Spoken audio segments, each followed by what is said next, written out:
Welcome, everybody. So really quickly, guys, my name is Matt Carpenter. I know I'm probably a familiar face to some of you, brand new to others. We're here representing College Aid Pro tonight. Myself, personally, I've been doing this my entire career. This is my class 2024 will be my 19th class that I've been guiding families through this process. So we're coming up very close, or we're very close to 2 decades here. So with that, I like to think I know what I'm talking about here. I've seen almost every scenario. We've worked with almost every college. I've been through it myself. That was the genesis of me getting involved with this. Obviously, I was 25 years ago now, so the game has changed significantly since then. But I think the spirit of my experience is still relevant, and meaning I have a ton of empathy what you guys are going through right now. I say every day, probably more than once a day, no kidding, you're scared out of your minds. It's your kids and it's your money. That right there, 2 pretty provocative points. And this is a hard system to navigate. It's super freaking complicated. And it seems to me to get more complicated by the year. So we're trying to make this more transparent, right? That's the ultimate goal. We have a few big gets tonight, right? The first one is we want to help you understand how does this whole thing work from a high level, right? And then help you drill down to how is this going to play out for your family, okay? So how does financial aid work? But I also want you leaving here with a good understanding of, am I going to be eligible for financial aid?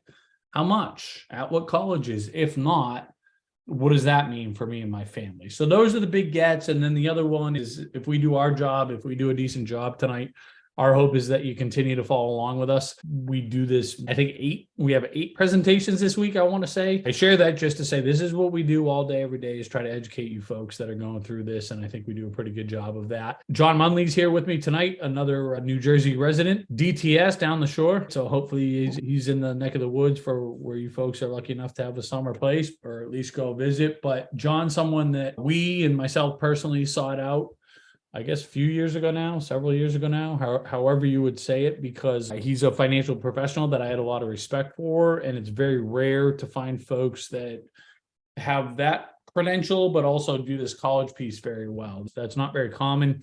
I also love the fact that he lived it and breathed it with his own kids and has sat where you are. And I think, John, you can remind me, but continues to sit where you are in terms of putting his girls through college. So John, if you want to say hi quickly before we dive into the content here. Yep. Thanks very much for the introduction, Matt. And as you said, I'm a certified financial planner. I own my own financial planning firm down in Red Bank. I'm glad you can join us on this sunny spring day. Oh, wait, we got snow today. Who would have thought that in the middle of March would be getting snow? But yeah, as Matt said, he's taken 19 families or 19 years of the college planning through this. I actually lived this. So I had twin daughters who graduated high school in 2016. I have one who's a junior in college now, and I have a freshman in high school. I've been through this, and the first time when I sat down filling out these forms for my twin daughters, I had no idea what the process was, but I figured I'm a financial planner, I can figure this out. And it's so nuanced that I made a couple small mistakes that ended up costing me money in terms of money I could have gotten in financial aid. So in my financial planning practice, I'm like, I need to find a way to help people with this process. Ended up meeting with Matt and College Aid Pro and decided like this is a great forum to go ahead and work with people. And when I looked at it back then, I'm like, all right, I have 32 semesters of college to pay for. Luckily, 22 of them are down and I've got 10 more to go. That's still a lot of money. So hopefully we can help you navigate this process tonight and give you a good idea of how it works and what to watch out for. Just a couple quick housekeeping. We love this to be interactive. Any questions you have, feel free to ask them, and I'll be in the background answering as many as I can. And if there's a question I think will help everybody, I'll interrupt Matt and have him address it. The one thing we ask is to put the questions in the Q&A and not the chat. This way, when you do get the recording, you'll see the questions that have come up and what's been answered. We usually get a lot of questions on the following topics: divorced and separated situations, and also multiple kids in college at once. We will be addressing them, so please hold off on your questions until Matt talks about that topic. And then if you still have questions, just let us know. And with that, I'll give it to you, back to you, Matt, to kick us off. Yeah, totally. No, thanks, John. And obviously, as you guys can see, John's significantly older than I am. I have my oldest, my daughter's 8 years old, so I got a while. But you guys were probably figured it was something to that effect here. Again, College A Pro guys, let's dive into the content. Again, keep the questions coming, challenge us, fire them into the Q&A. You can also remain anonymous. So if you have a question that's more on the personal side, don't hold back. We won't be able to get to all questions tonight, but we'll talk about how you can engage with us beyond tonight. Terrible picture of John here. We had bad lighting here, unfortunately. You guys had to settle for plan B. You don't get to be with Peg tonight, but hopefully John can take care of things. You pinged it earlier today to say set up your MyCap account, right? John can throw this link in the chat, but the reason why we want you to, or ideally you create this account tonight, is so you can follow along in real time, like I talked about at the top. Not just learning about how this process works, but how's it going to work for your family? What's your family's EFC is going to be? And I'm teasing that phrase here because it's one of the first things we're going to learn about, but basically it's the foundation of helping you understand, am I going to be eligible for need-based financial aid? If so, how much, at which colleges, etc. And again, another reminder, we'll get this question a lot, but everybody's going to get the recording tomorrow. Everybody's going to get the slide deck. I want you paying attention, but if you want to goof off, multitask, etc., you do have the ability to do so. So let's start pretty simple. Let's start high level. What is financial aid? In its simplest terms, it's a discount from the sticker price, right? Whenever we're not paying full rack rate out of pocket, we are getting some type of financial aid. And there's three broad buckets of how those discounts work. The first two are what we want and what we want to maximize, because that's free money we're not going to have to pay back. That's money that's coming right off the top, right? It starts with need-based grants. Essentially, anytime we see the word grant, again, that's free money. And generally speaking, it's tied to the family's financial situation, okay? So this is based on your income, your assets, based on the information that you provide to these colleges through the FAFSA, through the CSS profile. They're going to assign a dollar amount to your family.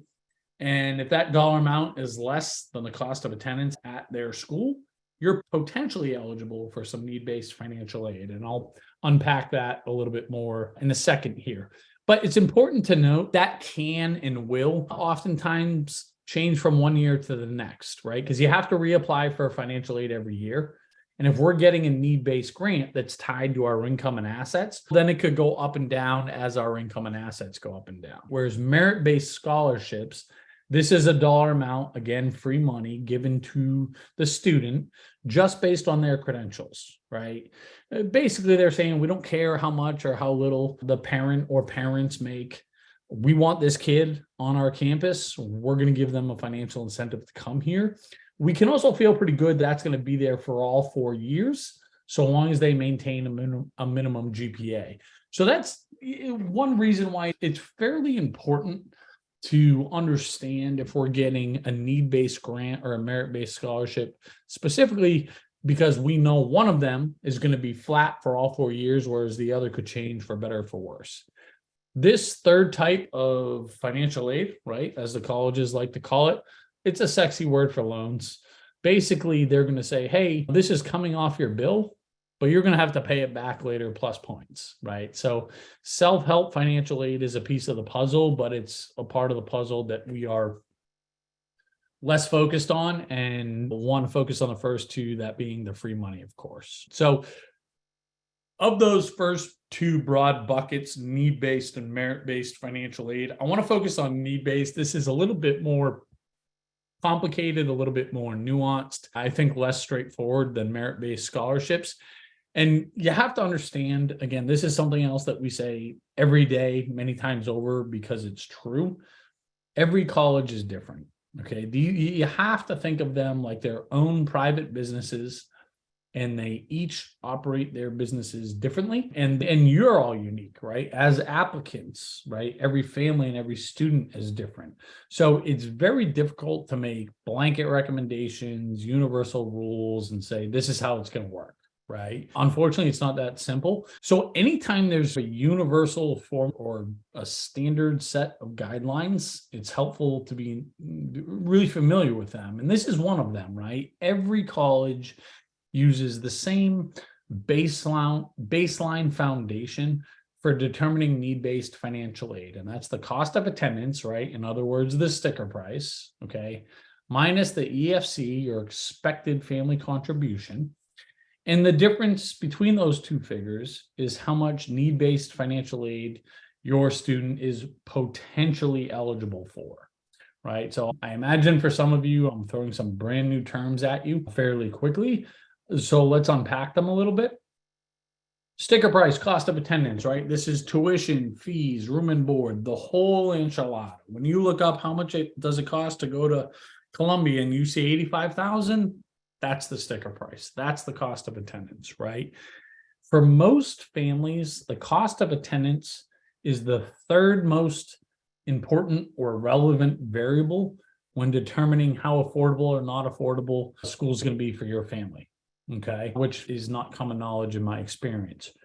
It all comes down to what's your EFC and how does that school do in terms of their generosity or lack thereof in meeting need-based financial aid.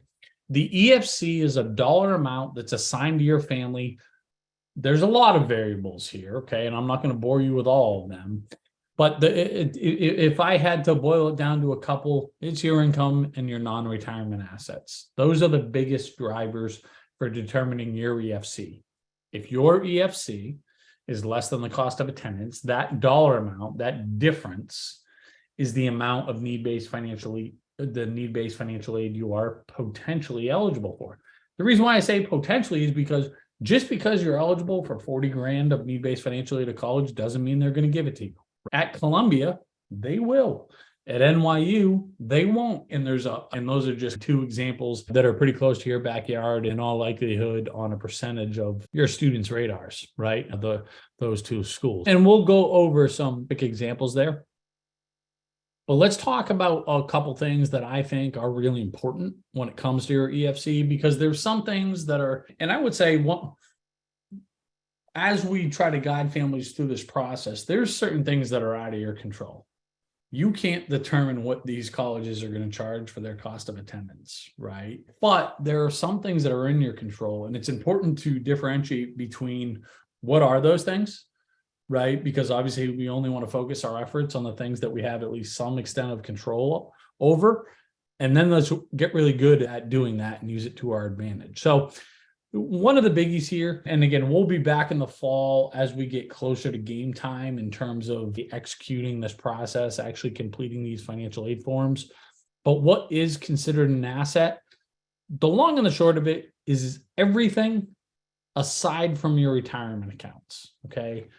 Anything that's in a tax-deferred retirement account, your 401ks, your IRAs, your 403bs, your 457s, your pensions, your annuities, those are not going to count against you, okay? Those are not considered, quote unquote, fair game in this process when they assess your EFC, okay? Cars and those tangible values as well are the same. They're not going to ask about your jewelry or whatever, right? They will ask about your home. A lot of these colleges, and we'll talk about this, will consider your primary residence to be fair game, and we'll continue to unpack that. Another important thing I want to talk about when it comes to EFCs, generally speaking, any money in the student's name there is way more emphasis on that money than there is in any money in the parent's name. Okay. And I'll give you an easy example. If there's $10,000 in a savings account, right, from your kid's bar mitzvah, first communion, or they're industrious and they've saved up 10 grand in a savings account, I would much rather have the parent's name be added to that account and reported as their asset than as opposed to being reported as the student asset. Okay. Because again, without getting into the specifics of the formula, colleges are going to place way more scrutiny, way more emphasis on any money in the student's name than they are the parent's name. So that's a really important takeaway that, again, a lot of families have a certain extent of control over. And it's important to remember because for the most part, that applies across the board. Okay. Which actually brings me, I want to make sure that I hit on this point because it's a question that we get all the time. What about 529s? The biggest mistake that parents make, families make on the FAFSA is that they include retirement accounts as assets, right? That's the biggest mistake. The second biggest mistake they make is that they include 529 savings as the student's asset or the student's investment. The students don't own that money, okay? They are just the beneficiaries. You as the parent are the owner of that account, or the grandparent is the owner of that account. They are just the beneficiaries. They do not own that money. So and that's like a mission critical item there. So I want to make sure that that resonates for all of you that those 529s apply to.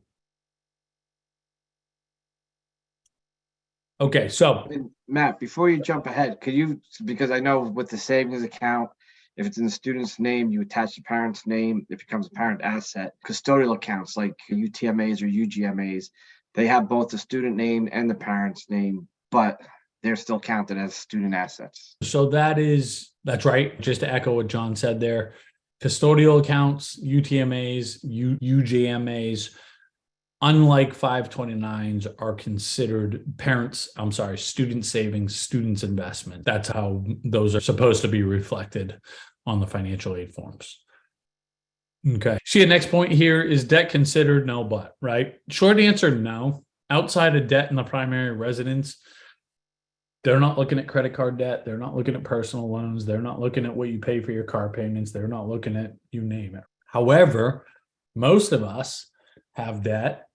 Most of us have enough debt where that's a relevant variable in our financial strength as a family. And again, there's some upper. As a matter of fact, just throw in the chat here. What's the graduating class of your students? I think we're primarily focused on the class 2024 here, but curious if there's any underclassmen or if there's any class 2023s. Throw that in the chat for us if you would. I know we say put questions in the chat, but I'm sorry, in the Q&A. But let us know what class your kids are in here, just to make sure that we're confirming what I thought here in terms of the class of 2024. But they don't technically consider this, but we want to go out of our way to bring this to the attention of these colleges, right? So next year, when we're actually going through this, they're not going to ask us these questions. And if there's any parents like John that have been through this process before, you're thinking like, they were asking me quite literally hundreds of questions about my income and my assets and the resources, everything that's coming in every week. When are they going to start asking me about what's going out every month? And I know your guys' zip code, it's an expensive one, right? And that's really not factored into the equation. So it's up to you to go out of your way to bring it to the attention of these colleges. And that's why we have the no but there. And I'll talk about that process just a little bit at the end. I'll tease it a little bit before we get there. The last thing here, and this is again the nuanced process, part of the process, and we can do a whole presentation just on this part of the process, but a lot of these private colleges, they think your home is fair game. And that's a very arbitrary deal, right? If I'm selling my home, I think it's worth something. If you're buying my home, you think it's worth something else, right? And who's anyone to judge? But one thing that we can do is we can use something called the IRS quick sale value, where essentially, without explaining the whole thing, the IRS actually gives you a break if you sell your home and they say, hey, if your home's worth $1 million and you don't have a debt on it and you sell it for $1 million, you don't put $1 million in your pocket, right? You're going to pay your broker fees. You're going to pay tax, right? So actually what you put in your pocket is going to be at least 20% less. So that is justification, a defendable value that we can use when reporting it to these colleges. And that's the art and the science here, where we want to have something that's defendable, but at the end of the day, these colleges can always go check Redfin and Zillow and whatever, and they will. So that's where it's the art and the science, where we want to have something that's reasonably defendable without jumping off the page. And I get to say this because, as John knows, we're really fortunate where our colleagues, some of the folks on our teammates are the director of financial aid at Harvard, director of financial aid at MIT, director of financial aid at Denison University, and they help coach us up on this to be like, hey, what can we put that's best for the families here, but that's also not going to put us in a bad light with the colleges? And those are their words. That's something to consider there. Okay, so really quickly, we don't spend a lot of time on income. Reason being, it's one of these, it is what it is type of deals, right? These are one of these, I would put it in the category of the uncontrollables. Whatever my tax returns say, they say, specifically the adjusted gross income. What's noteworthy is that for you class 2024 families, they're looking at your 2022 tax returns. So these taxes that you've just completed or in the middle of or on extension for, whatever. But 2022 is the year for determining your need-based financial aid eligibility. And again, like I mentioned at the top, you're going to have to reapply every year in 2023. Obviously, our current calendar year here is what they're going to use to determine need-based financial aid for sophomore year. And again, I do want to spend a minute at the end talking about what if 2022 was great, but 21 stunk and 23 is going to stink and I'm going to get smoked. I'm going to get punished because I had a great year in 22 for my class 2024 kid. And we'll talk about that. So let me spend a minute because we've spent a decent amount of time here talking about need-based financial aid. I think that's the right thing to do because it tends to be a little bit more complex. But just by nature of your community, there's going to be a percentage of you that are not going to be eligible for need-based financial aid, or not much. And there's no magic wand that we or anybody can wave to change that, right? Just based on the income and assets, etc. The formula is not necessarily in your favor. And I will say, there's many broken parts about this formula. In my opinion, one of the biggest ones is that they really do not account for where you live. And I do, like I said, one of my best buddies and our colleague Bill Ravitt lives in Westfield. I know what he pays for taxes down to the dollar. It's freaking insane, as you guys know, and there's not a break for that, for lack of a better word here. So how can we get discounts elsewhere? Obviously, the first thing, or I don't know if it's obvious, but the first thing that we want to focus on is I want to find places that my kid's going to be eligible for scholarships. So that's the first place we want to start. And I want to make a point of emphasis right here is that we used to do these in person all the time, right? But when I would say this, half the parents, the audience's eyes would gloss over. And I know that I know what they're saying internally. My kid's not getting a scholarship. My kid's middle of the pack. I hope they go to college type of deal. There are a lot of colleges, okay, that part of their model is to give a scholarship to every accepted student, okay? That's just, and it doesn't mean they're not good colleges. It's just part of this is a trend that started about 15 years ago where they said, hey, if we say that we're $70,000, people are going to say, wow, that must be a good college. Now, we're not going to charge anybody $70,000. Everybody's getting a discount, but we're going to say publicly facing, that's what we cost.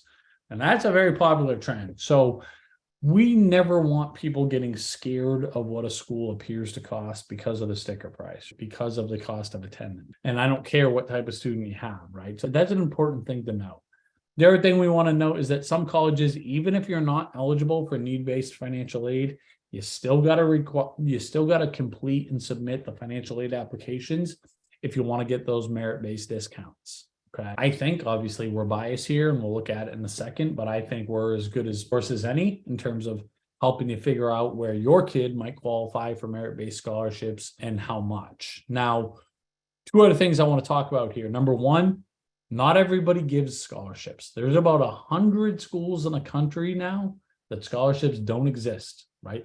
There's not one kid on any Ivy League campus that's there on a scholarship, right?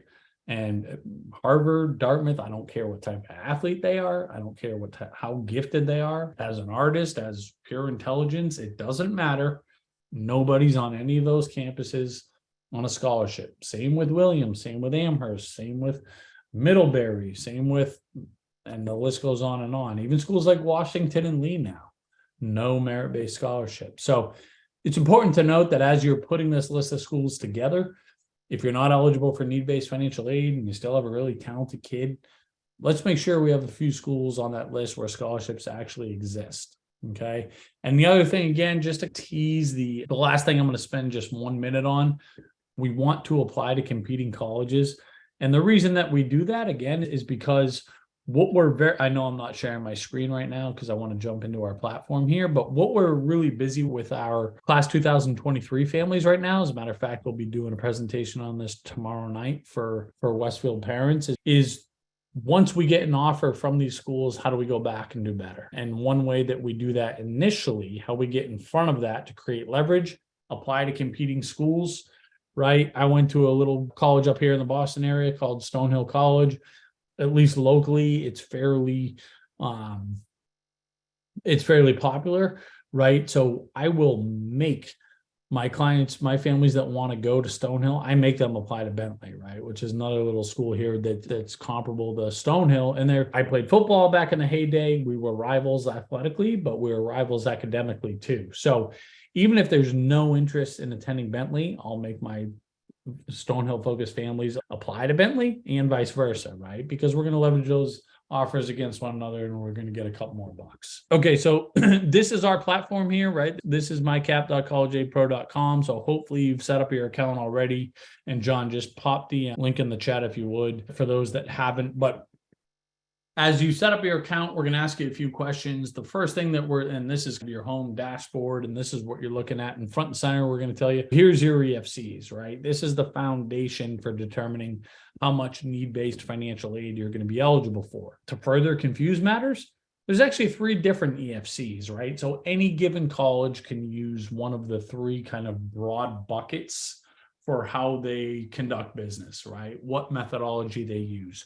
The most popular one, the one that basically all public schools use, is the federal EFC.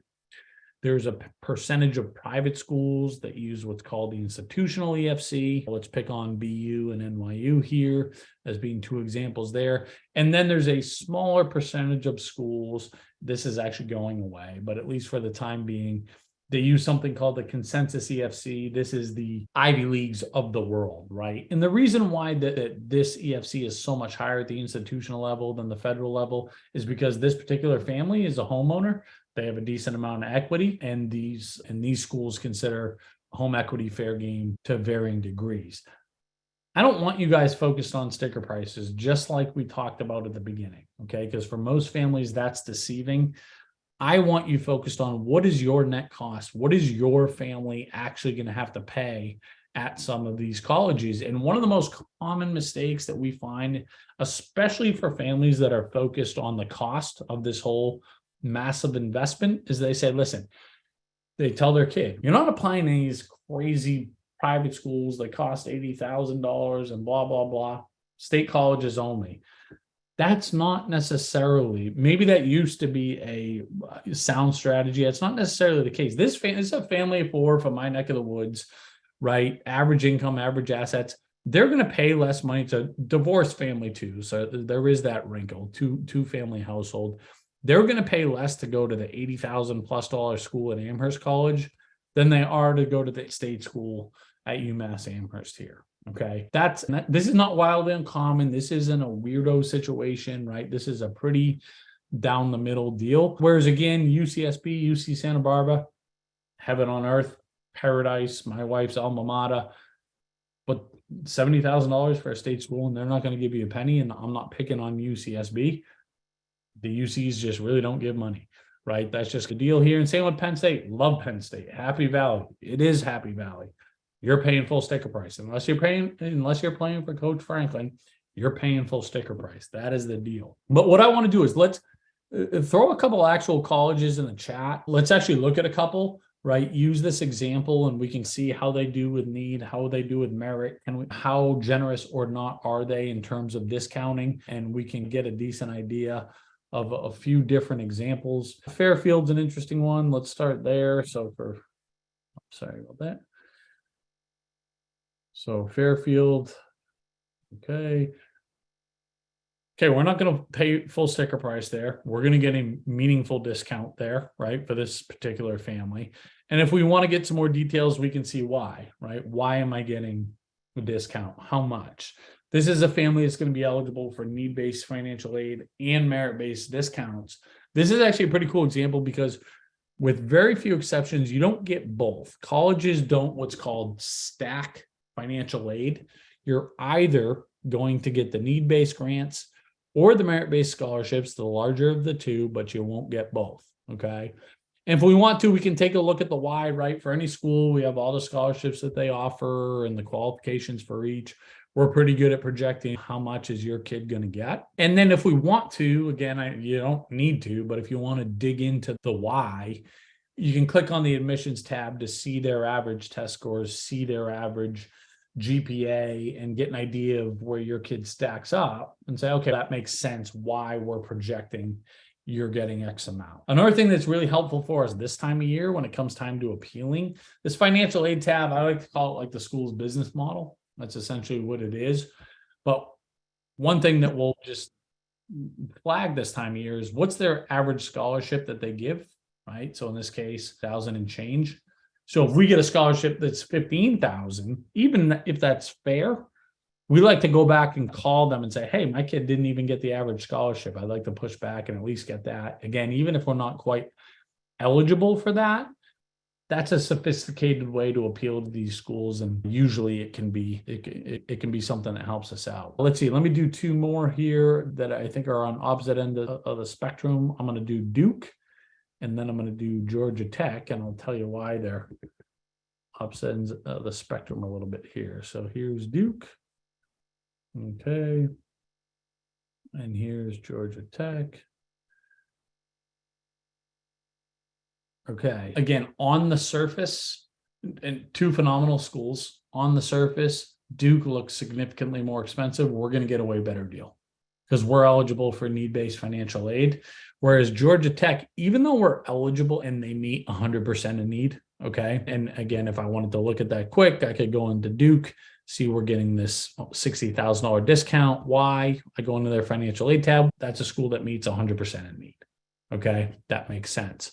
Whereas Georgia Tech, oh, sorry, I didn't save our schools there. Whereas Georgia Tech, right, we're not getting any discount, even though we have this really smart kid, even though we're eligible for need-based financial aid, just by the way of how they typically conduct business, they don't meet a high percentage of need. Okay, they just do not give a lot of money.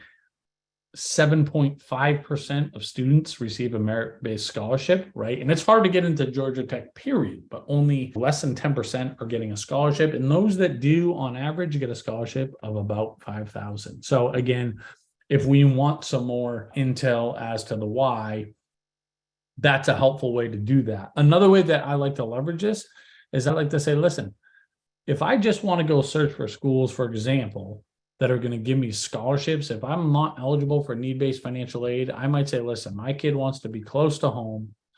They want a small school and they're thinking about majoring in bio or whatever it happens to be. I can do that and then just say, just go show me who's going to give the highest in merit-based scholarships. This is a mass family, so that's why you're seeing more schools up here in this neck of the woods. Or if I am eligible for financial aid, just go show me who's going to give me the most financial aid. But these are some of the ways that we can be smart shoppers, for lack of a better word here. Okay, so merit aid, I think covered pretty well. And again, like I said, everybody's going to get the recording and the slide deck here.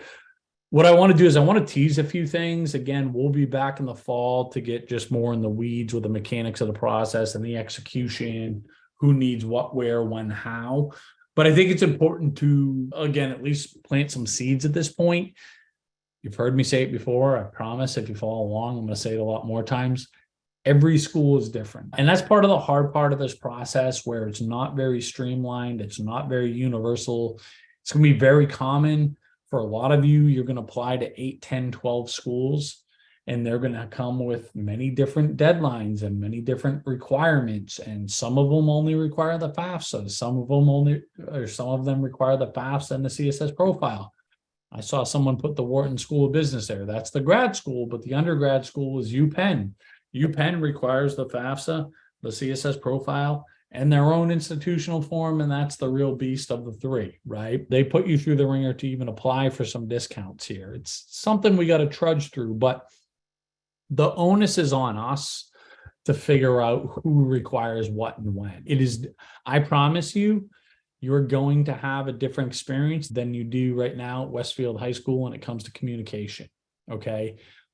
If the college communicates at all, oftentimes it's only with the student. They're going to be telling the student, here's what we need. Here's what we need it by. We need your 1040 tax returns and W-2s from you and your parents. And also don't forget the Schedule C and Schedule E, right? And of course, this is what I would have done. What are these people talking about? Delete, right? So you have to be on top of not only communication to you, but also to the student. That's why oftentimes we'll recommend set up a joint email that's just for this college application process. So you both have visibility and kind of that extra accountability as well. It usually saves some headaches. So you might consider that, right? Don't give these guys any excuses to give you less money, because they will. Generally speaking, not every college is mean. They're not all the big bad wolf, but plenty of them, if you miss the deadline, you're not getting anything, right? So please stay organized and make sure you're staying on top of deadlines. The FAFSA, you heard about it more than once, right? We will be back again in the fall in September to talk X's and O's, actually go line by line through this baby to make sure that you're not making the big common mistakes. Again, in the follow-up here, we'll give you these kind of live links and start to at least plant some seeds. You can't do anything with it yet, in my experience. A lot of you folks in Westfield, incredibly, admirably proactive. We can't access this thing until October 1st of the student's senior year, right? So we got to sit tight for now, but that's, again, a peek around the corner. And again, we'll talk about some things that we can do beforehand, but there's nothing that we can do today. Again, I'm not going to bore you with these kind of quick hitters here. You're going to get the follow-up, but I teased a couple of the big ones in the beginning. The main one being, do not include anything as it pertains to your retirement on the FAFSA, okay? The CS profile for most families is the more important form. It gets less press, less pub, but it's more important because the schools that require it only care about the CSS profile. They don't care about the FAFSA. That's all the IVs, all the NESCACs, what do they call themselves? The public IVs, Michigan, UNC Chapel Hill, UVA, all the MITs and Stanfords, Dukes and Northwesterns of the world. They all require the CSS profile. And this is the form that ultimately matters when it comes to determining need-based financial aid. This is the beast, right? You heard me reference our buddy Uncle Bill, who lives in your backyard there. I'm stealing his line. I'm paraphrasing a bit here, but it's something to the effect of, you can easily navigate the FAFSA with a glass of wine or two. The CS profile is absolutely going to require the entire bottle, potentially breaking into the liquor cabinet here. This is not, I'm talking to parents, not students, if there's anybody on here. Hopefully that goes without saying. But this is the real beast, right? When people talk, when you hear your peers talking about this financial aid application process, such a huge pain, it is. But I think this is the belle of the ball here. And again, it's something we have to trudge through, several hundred questions, very invasive, right? Some nuanced questions. How much can you pay each year for college, right? I feel bad for so many families that are losing sleep over that question, going, I don't want to say too little. What if they don't let my kid in? What if I say too much? I'm paying more than I have to. These types of things. What's also very relevant here, actually, I'm not going to spend time on the 7 big mistakes there. You'll have those, but I want to take a minute to talk about divorced and separated families. And in UClass 2024, the huge guinea pigs here, because there's a completely new way of how this is going to be handled. I think it's going to be more complicated than the decision makers, but I also hope and think it can ultimately be a benefit for you divorced, separated, 2 household families, okay? Now, right now, the only parent or parents that complete the FAFSA is whoever the student lives with the most. Like, in the terminology they use is the custodial parent. And so if both parents live in Westfield, it doesn't matter who claims them as an exemption on tax returns. It doesn't matter who makes more money, less money. Whoever the student lives with the most, that's who completes the FAFSA.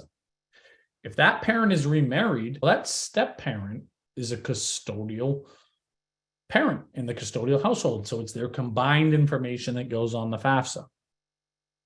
It's as if the other parent even if they, again, live in Westfield, doesn't exist. It's whoever the student lives with the most. That's how it happens today. That's gonzo. That rule's gone. Okay. Brand new starting next year. And again, you class 2024 families being the guinea pigs. Who completes the FAFSA is whoever provides the most financial support. Okay. And again, in my opinion, this is just messier, more of a gray area, more arbitrary, more ambiguous, whatever word you want to use, because I've had a ton of conversations with families that fall somewhere in this category. And most of them go something like this. They pay child support for X amount a month. That's very measurable. But the kid lives with me and I pay the mortgage. I pay for groceries. I pay for the clubs. When they come in and say, I need $20, that's me or whatever. So I don't know. It could be pretty close, right? If it's pretty close, okay. This is somewhat of an off the record deal, but here's the deal. The colleges this is going to be good for colleges, good for the Department of Education, because the rationale that they're using is that if the parent that completes a FAFSA is the one that provides the most financial support, presumably that's the one with the higher income and assets, is going to give that family a higher EFC. They're going to pay more for college. But if you want to do what you can to make a reasonably defendable argument, to position yourself to say, again, if it's reasonable, if it's defendable, that the parent that makes the least amount of income, the least assets, is the one that provides the most financial support. And again, in my experience, that is not something that's terribly uncommon at all. But that's how this new rule is going to work. Now, for most of the colleges that also require the CS profile, this matters less because they're going to require the information from both households. Okay. They want it from the custodial household and the step parent. They want it from the non-custodial household as well. So the strategy there becomes less important for colleges that require the CS profile, which again tend to be a lot of these more popular private colleges, more from an admission standpoint, private colleges. But John, I'd encourage people to fire away with questions if there's any in there that seem like they're applying across the board here. But this is also a good transition here, guys. I think that change is going to cause more problems than it is solutions for a lot of families. But the biggest problem that I know that class 2024, or you guys are going to be the unfortunate beneficiaries of, is right now, if you have more than one kid in college, the FAFSA formula specifically, accounts for that and gives you a big break. So let's say your EFC is 20,000, right? And then next year, you have the same income, the same assets, but now you have two in college, right? You have one that's 1 year behind your oldest. How the formula works today is that they're going to say, you still have the same income, the same assets. So your EFC is still 20,000 as a household, but we're going to assign 10 to this kid and 10 to this kid, right? That's going away. There's no more sibling discount. So effectively, for most families, they're going to have more than one kid in school at once. The price of college is going to double at a lot of schools for a lot of families. Not for every school, not for every family, but that's a fair way for me to say that in general terms. So we started a petition. We're just up over 65,000 signatures on this to try to stop this specific rule from going through. I've been working pretty hard at this for now a year and a half. Again, 65,000 signatures, it's nothing to sneeze at, but basically with all the inroads have made and are trying to continue to make, basically the decision makers on Capitol Hill are like, there's nothing we can do until you get 100,000 signatures. So we're pretty stinking close, but in some ways we got a ways to go. I emphasize that to say, and I'm sure you put it in the chat, John, and if you didn't, please do. Please sign this petition. Please share it. It takes literally 30 seconds. Please share it. If it applies to you, hopefully it's a no-brainer. If it doesn't apply to you, you're helping your buddies out. So please consider doing that. And it's insane, and I don't want to get on my soapbox because when I do. I'll just mention, just because I experienced it with twins at the same time, that had this rule been in place where I would have to pay full price for both kids, definitely would have had a change in my financial circumstances. It doesn't make sense. As Matt said, the rule completely doesn't make sense at all. So really do please sign this petition, because I've definitely seen how it works with my own family. It'll be definitely a benefit to yours if you have more than one child in college at the same time.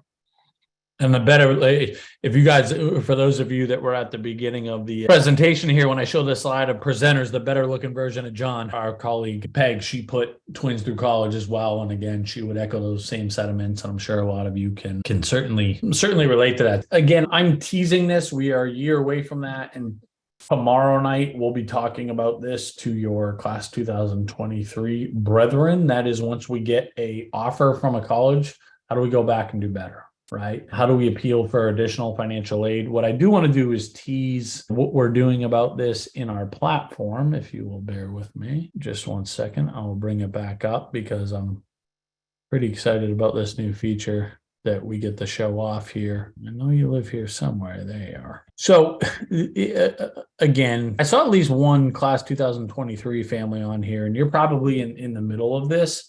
When you get an offer from these colleges, it's confusing. It is not easy to even read the offer that you got. So what we've done, we actually hooked up with an arm of the Gates Foundation to leverage some of their technology, and they're pretty serious about trying to make this whole, we share very similar mission to make this whole thing more transparent, right? Put the power back into the consumers' hands, of which the colleges have. And again, I'm not saying they're the big bad wolf. I'm telling you right now, nobody likes college more than me. Okay, so I want everybody to go to college, but we want to shift the power a little bit. But what the platform allows you to do, and again, this is what you guys have access to right now, but as you get, and especially 2023 families, make sure you do this. When you get an offer from, again, Boston University as an example here, you just upload the offer, okay, and say, translate it for me. And sometimes this takes a minute when I'm sharing my screen, but these offers are so confusing and they're presented in so many different ways that most families don't even know what they're looking at. And a lot of them include loans as a major percentage of the offer, unbeknownst to them, right? It's buried in the fine print. So we want you to compare apples to apples and have you actually understand, here's a need-based grant, here's a scholarship, this is a loan, etc. But more importantly, did you get a good deal? This is what we call our evaluate and appeal section, right? So we're trying to tell you, how likely is it that you can go back to whatever college and get a couple more bucks? And then we'll give some rationale as to the why. Well, Boston University, based on how they typically do business and based on your family's financial situation and based on what their net price calculator says, we think you should be getting another 15 grand. So that's obviously a low-hanging fruit there. The institution's methodology.